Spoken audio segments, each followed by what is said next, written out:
hello. Welcome back to New York Talk, episode 141. I'm your host, Elyse DeLucci. How are you doing? How was Memorial Day? Did you do anything? Isn't it funny as we get older, like these holidays, Labor Day, Memorial Day, people like, it's just a day off from work, thank God.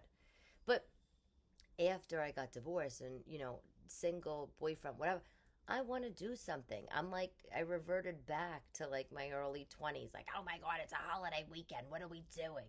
So I spent the weekend on the North Fork. It was fabulous. I did a ton of eating, which is fact of the day. Harvard Health, they published a study. Americans spend 2.5 hours a day eating.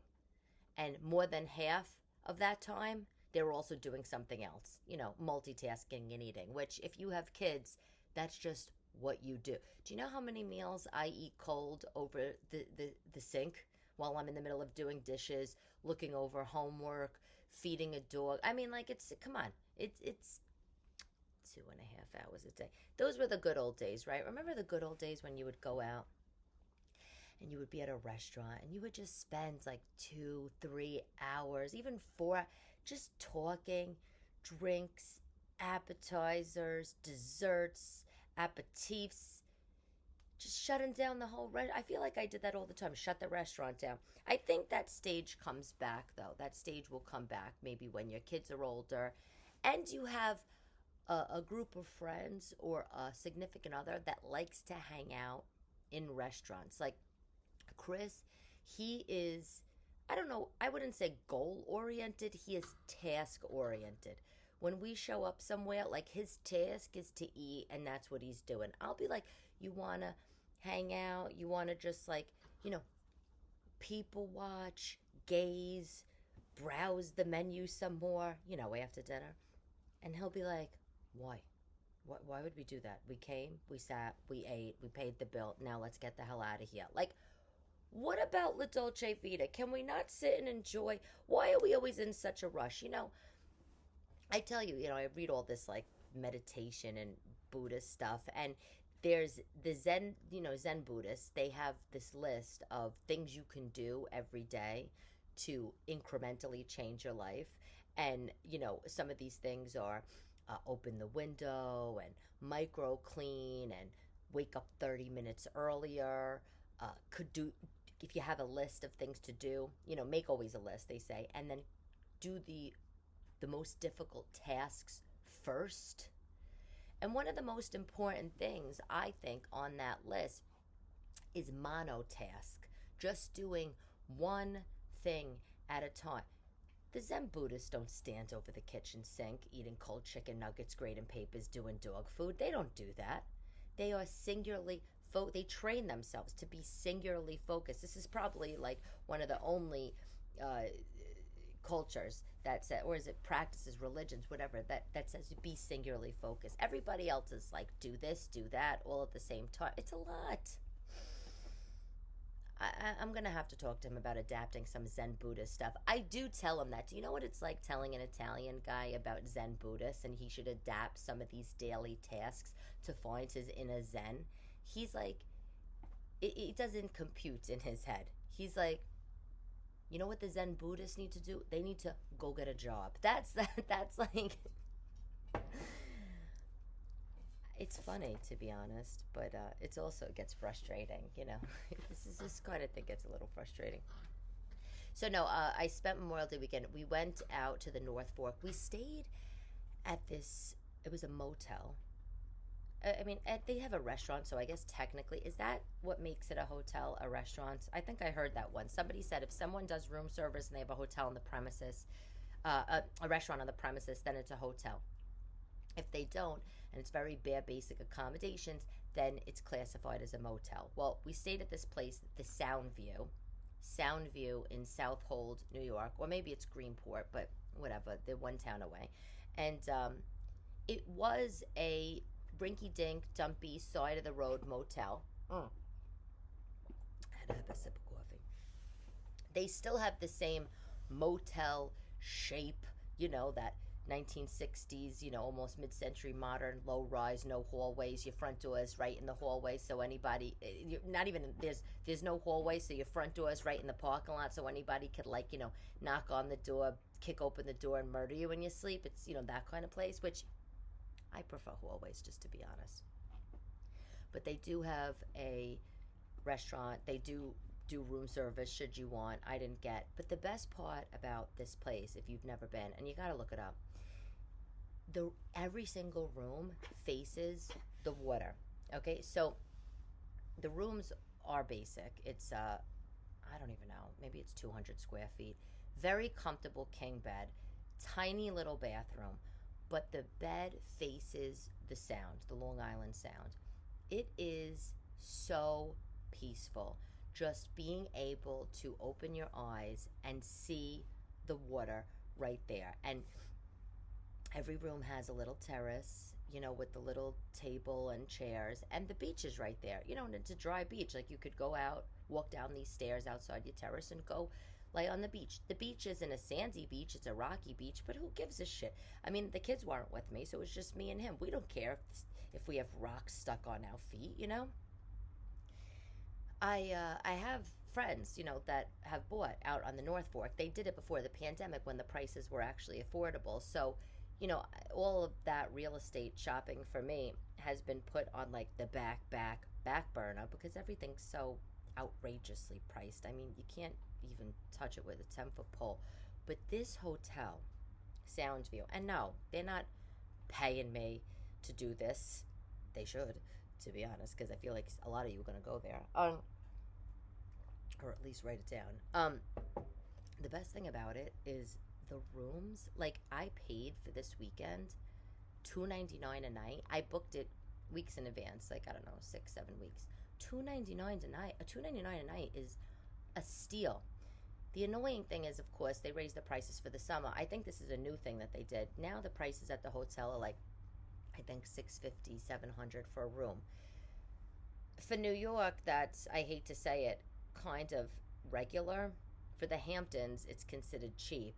But for very basic budget lodgings, it is still pricey, Definitely worth going to. Soundview in Greenport or Southold, whatever one it is.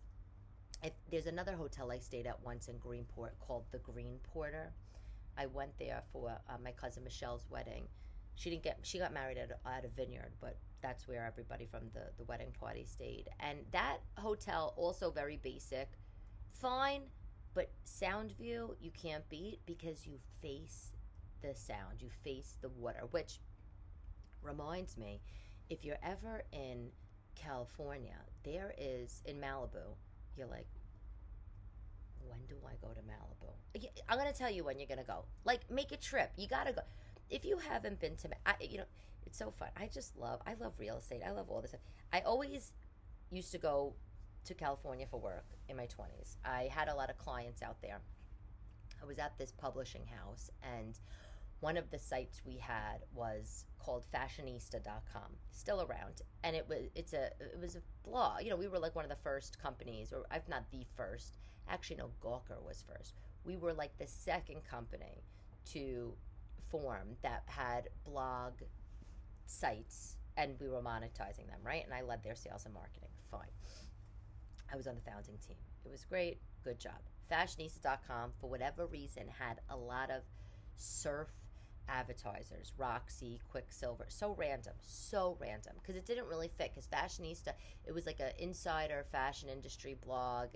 They would chit chat about the CFDAs and just, I don't know, who's coming out with what collection and what collabs Target is doing. Again, before the collabs and Target partnering with big designers was a thing. I mean, this was, what year was this? This was in 2008,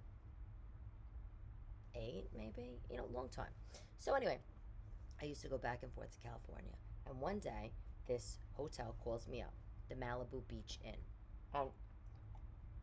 They say, oh, we used to be some motel out in Malibu, some roadside shack. We're right on the PCH.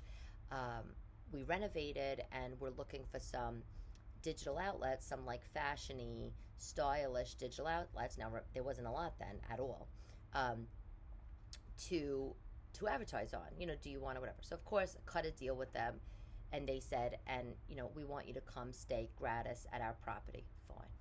I went, met with the people there, signed the deal, and I loved this hotel. I still love this hotel. Now the prices there are crazy. Malibu Beach Inn, if you look it up, I think, I don't know, $1,300, $1,400 a night.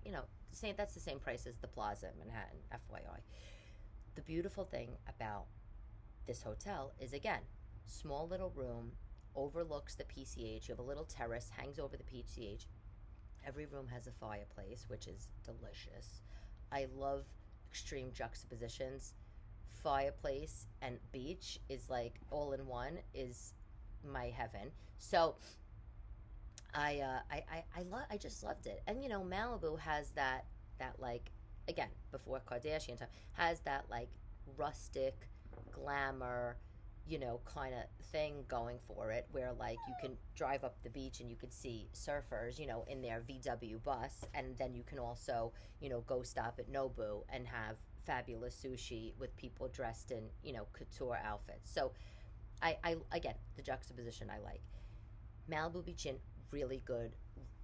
The sound view on the North Fork reminded me of that. And sound view, I don't know the deal there, but it must be like some parents or grandparents bought the property, opened this hotel, and then like the kids took it over or something. Or they hired a really great creative director or marketing director, because all the stuff like in the lobby and the restaurant that they have is all like very fashiony, cool, like boho chic.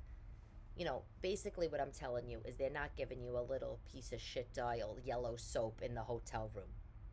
And nothing against dial yellow soap. People say it's harsh. I feel like it really does clean your body if you've been like in quite the muddy situation. Just saying. Anyway, moving on. Had a really nice time. Went to all the restaurants out there. Claudio's, just Mexican restaurant there. I don't even remember what it was called. Luchadors. Cute, very cute. It's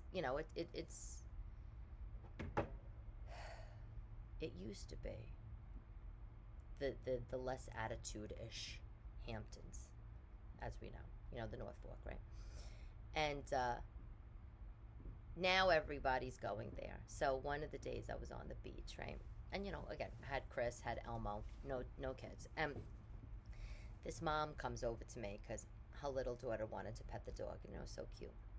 And she was just one of these women that I see and know. I don't know her specifically, but she's one of these women that I see and know all over the Upper East Side and all in the Hamptons.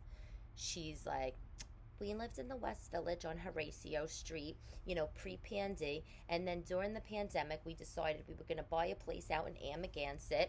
And we're living out there, and it's just perfect. And, I can't even believe it, because on Horatio Street in the West Village, we were paying $13,000 a month.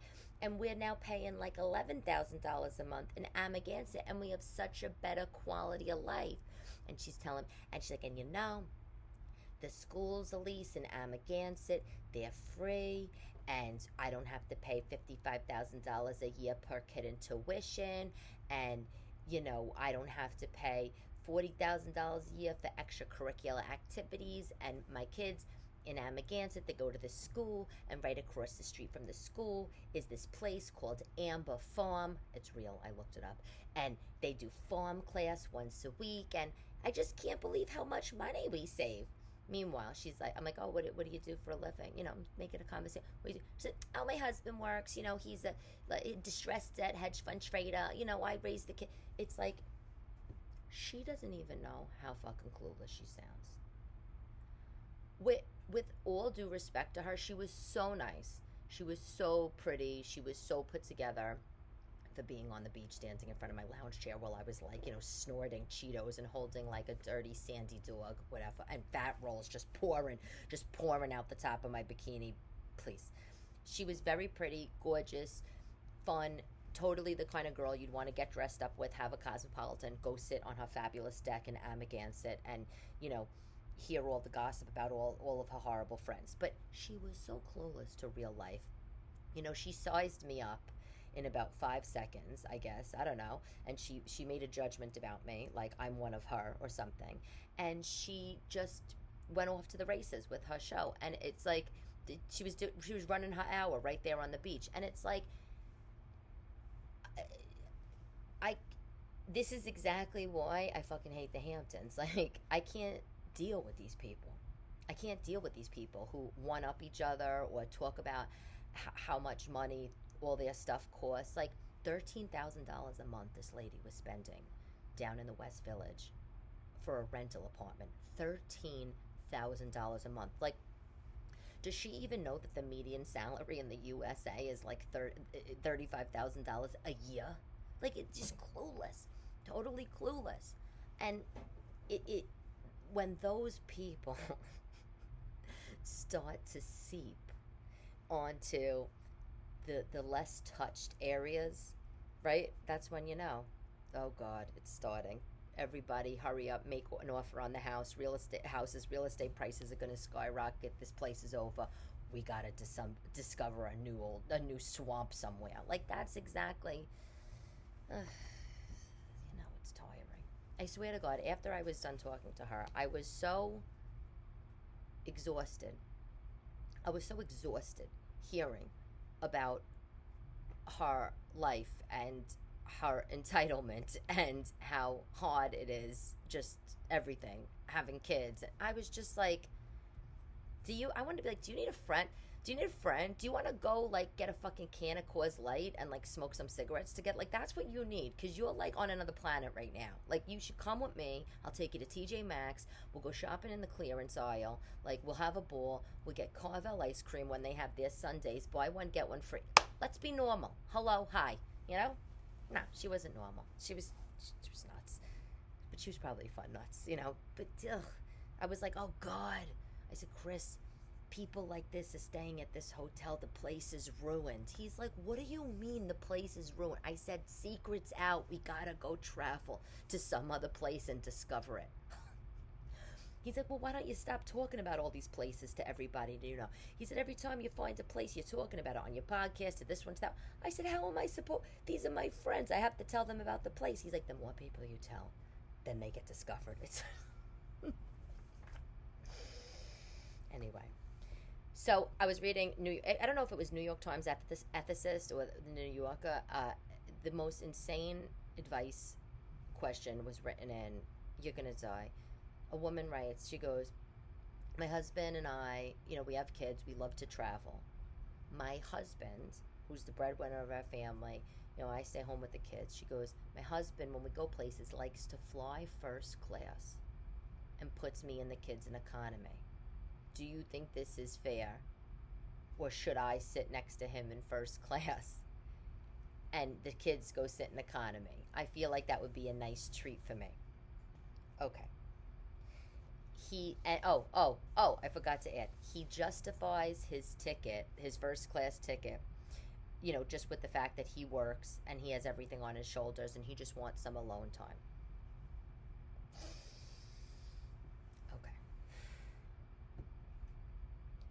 In 2023, marriage is 50 effing 50. And you're going to sit here and you're going to tell me that your son of a bitch husband sits in a lie flat seat in first class, on his way to Paris, while you're at the back of the bus, at the back of the jet, next to the bathrooms with the kids in economy, and like you're asking if this is okay. Of course it's not okay. We live in a 50-50 world. Okay, so you got married. Your husband goes and makes the money. Guess what? You've had the kids. And I'm sure you're staying up late night doing science projects or making dinners or baking birthday cakes. And even if you're not, what kind of fucked up shit is that?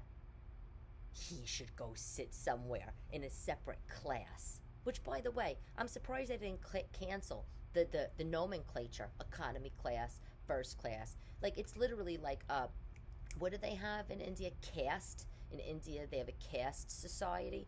Certain, the upper echelon, the upper caste, the lower caste. That saying, oh, we're in first class, and you're in, Economy. What is economy? Fourth class? The shit class? It's so, I couldn't even believe it.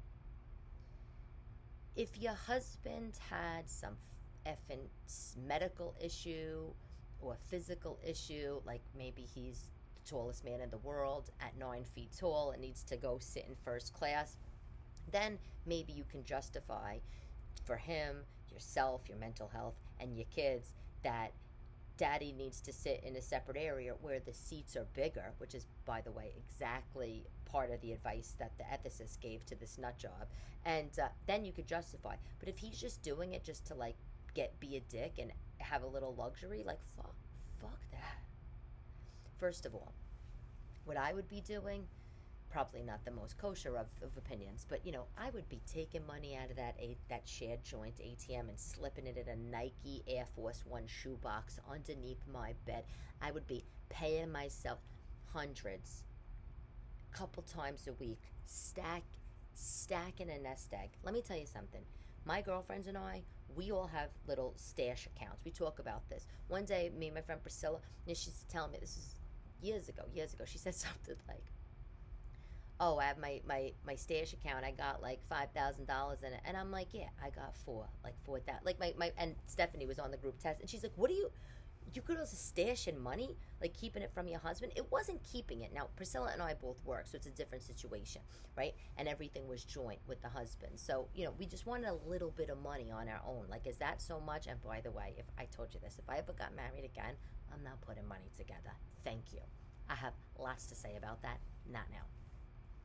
But if I were you, lady whose husband sits in first class and you're at the back of the bus, I would be peeling off hundreds, crisp $100 bills and saving them for myself and building my own little nest egg just in case.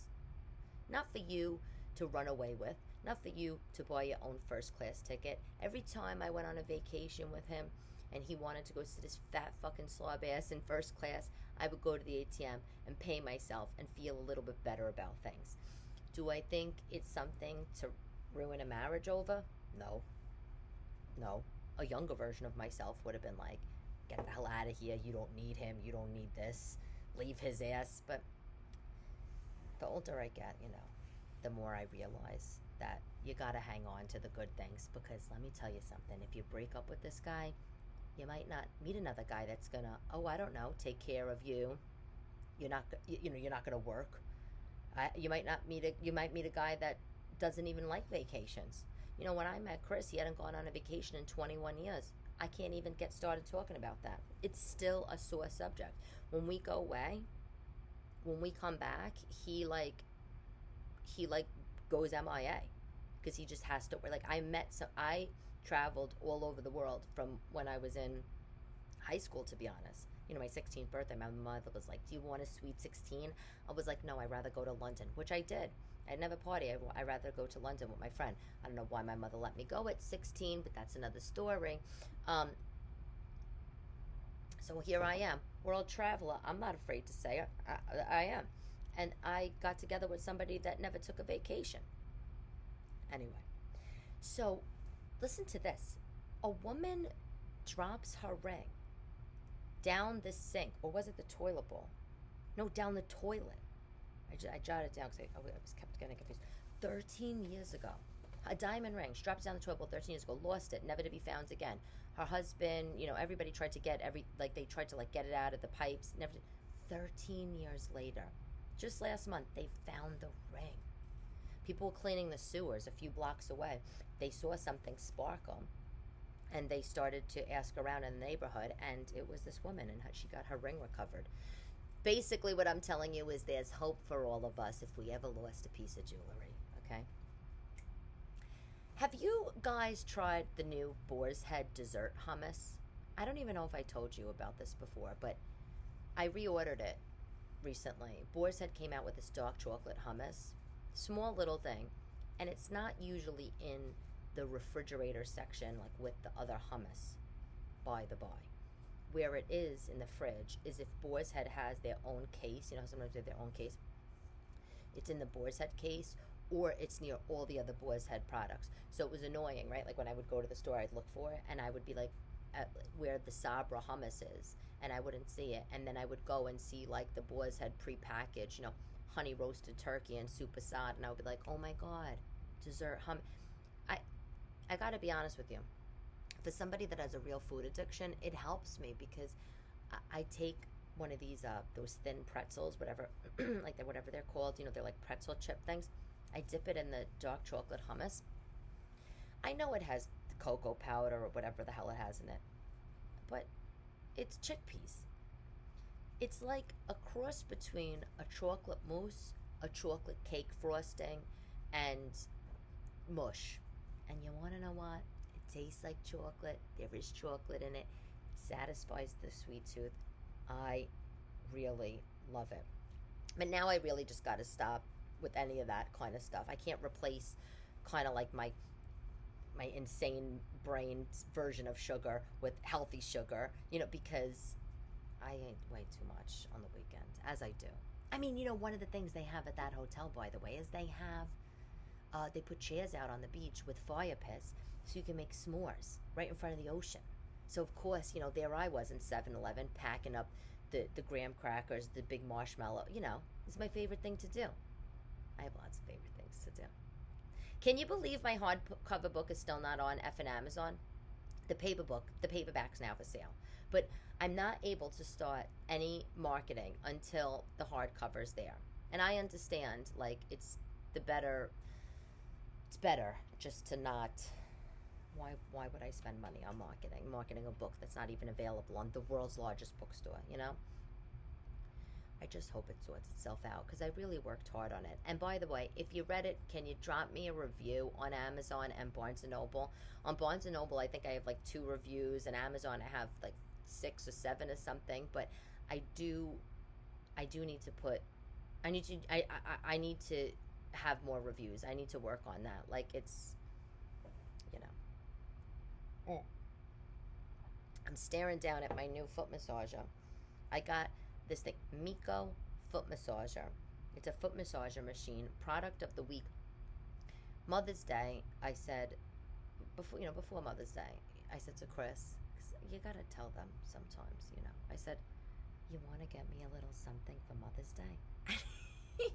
Because to be honest, like, he should have got it on his own. He shouldn't need me to tell him you should get me something. But, guys, so I told him, he said, yeah, what do you want? So I of course, so I sent him this because I read about it in New York Magazine. It is so amazing. I love getting my feet rubbed, and it's $130 or $150 on Amazon. Look it up. Miko, Miko, foot massaging machine, deep tissue, deep kneading, compression. Now look, it's still a machine. It's not going to get all up in between your toes, It's not going to get all up in there. But it's nice because it does compress and, and let go. It really does feel good. And I plug it in, and I have it on the floor right in front of the couch, while I'm eating my Boars Head dessert hummus. That's basically my nights when I'm not on stage, Anywho, I have to get going. I got to go down to Little Italy. I'm going to go. DePaulo's, I hope they're still open. They were an Italian. Like, I don't even, they do cold cuts and stuff. They move it up. I want to go down there and get some decent cold cuts. I can't get a decent thin slice of honey turkey Boar's Head in my neighborhood, even if I try. Every supermarket I go to, I ask them, can you please slice it thin? It always comes back like a 1/4 of an inch, maybe a 1/6 of an inch. I need it thin, like see-through, like so thin that it, well, I was going to say so thin that it breaks. So thin that when you peel it off, it doesn't crumple into 1,000 pieces. Because, some people, they make it thin and they almost like shred the turkey. I don't want shredded turkey, but I want it so thin that I peel back the slice of turkey. I could hold it up into the light and I could see through it. Like, that's what I need. So I'm gonna go down to Little Italy, to DePaulo's. They better not be closed. Every effing store I've been going to lately in the city, I walk by the store's closed. Like, I went to tried to go to this Indian restaurant in Manhattan the other day on the west side. I get there and place is boarded up. But meanwhile, I go, when you look on Google, it says open, closes at 8. You know, I told you, this is the new normal now. So I'm going to go. I'm going to take Elmo. We're going to go downtown. More to come from Elyse DeLucci. I'm posting another episode in a few days, so I will talk to you soon. Quote of the day is by John Walters. The only thing I like better than talking about food is eating. And that's it for today's New York Talk with Elyse DeLucci. Hope you have a fabulous day. Love to love you, baby.